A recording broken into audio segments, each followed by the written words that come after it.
Radio Triglav danes izpostavlja poslušate. Gost današnje oddaje pa je Uroš Kopavnik, direktor območne službe Kranj Zavoda Republike Slovenije za zaposlovanje. No, pa če mogoče bi lahko naše poslušalce malo oborožili in mogoče izdali, kakšna vprašanja pa so ta najpogostejša, ki jih lahko pričakujejo na razgovorih? Ja, seveda, z veseljem. Tista standardna vprašanja so, kaj pa veste o nas? Kaj mi lahko poveste o našem podjetju? Kaj bi povedali o sebi na kratko? Ali imate kakšno slabo lastnost? Ključno vprašanje pa je, zakaj bi pa zaposlili ravno vas? In na to vprašanje, veste, morate kandidati znati odgovoriti, ker če vi ne boste znali, potem tudi delodajalec ne bo vedel, zakaj bi ravno vas zaposlil. Konkurentka bo pa mogoče znala in bo spet v prednosti.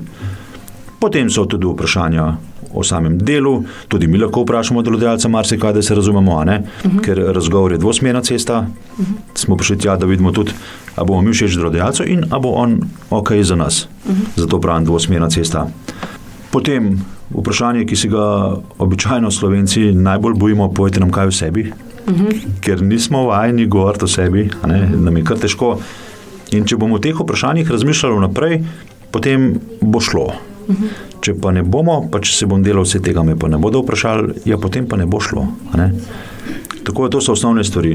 Ključno vprašanje pa je, zakaj bi zaposlili ravno vas.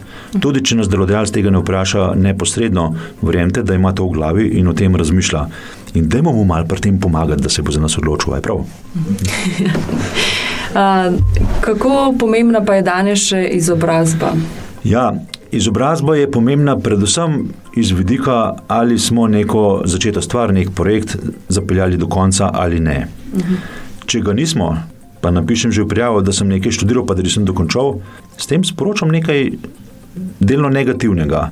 Rajš tega potem ne pišemo, da nekaj. V prijavo vedno pišemo, kaj smo dokončali, kaj smo naredili, kje smo bili uspešni, ne tisto, česar nismo naredili. Pustimo tisto. Sem rekel, govorimo o reklami, govorimo o pozitivnih stvarih in pišemo stvari, ki držijo, seveda, da ne zavajamo. Torej, izobrazba je pomembna predvsem pri delovnih mestih, ki so sistematizirana in kjer piše v opisu delovnih mest, da je pogojeno, da je končana ta in ta raven in ta vsebina izobrazbe. Bi pa generalno rekel, da je izobrazba vedno manj pomembna. Danes bolj govorimo o kompetencah, seveda se razume, da za delo poklica treba imeti končano za delo zdravnika medicinsko fakulteto in specializacijo, ampak so pa številna delovna mesta na različnih področjih, kjer izobrazba ni več natančno predpisana, mogoče ravno izobrazbe, vsebina pa že ne več, ampak največji pogoj, ključen pogoj pri vseh razpisih, pri vseh delodajalcih je želja po delu, ta je bistvena. In če to znamo dosti dobro izraziti, že v pisni obliki predhodno, smo že kar veliko naredili. Kje vse pa se lahko pridobijo kompetence skozi življenje ali pa mladost? Ja, v življenju. Moj predlog je, da začnemo o tem razmisliti čim prej in čim več in čim bolj. Že osnovna šola je tisti dejavnik, kot veste, 6., 7. razred, 8., ko se je treba odločiti, kam se bomo pisali v srednjo šolo, če se bomo, če nam gre.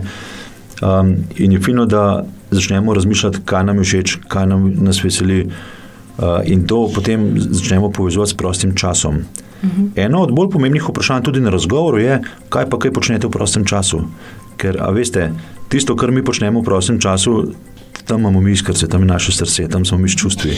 In če znamo to povezati, potem s potrebami, ki jih ima delodajalec na delovnem mestu, smo zmagali. Potem mogoče sploh ne bo več važno naše izkušnje in pa ostale pogoji. Ker so te mehke veščine tako izražene, ta pripravljenost, ta naravnanost, da se hitro vidi, da smo za skupaj z delodajalcem. Tako da zelo zgodaj treba o tem razmišljati in svoj prosti čas tudi usmeriti v tej smeri. Prostočasne dejavnosti, hobi, prostovoljna dejavnost, zelo pomembna, so pogoji, so reference, so prednosti, ki nas lahko pripeljejo zelo, zelo daleč. Pa mogoče še zaključna misel za konec in za prihajajoče leto, za vse brezposelne in zaposlene, pa mogoče še delodajalce.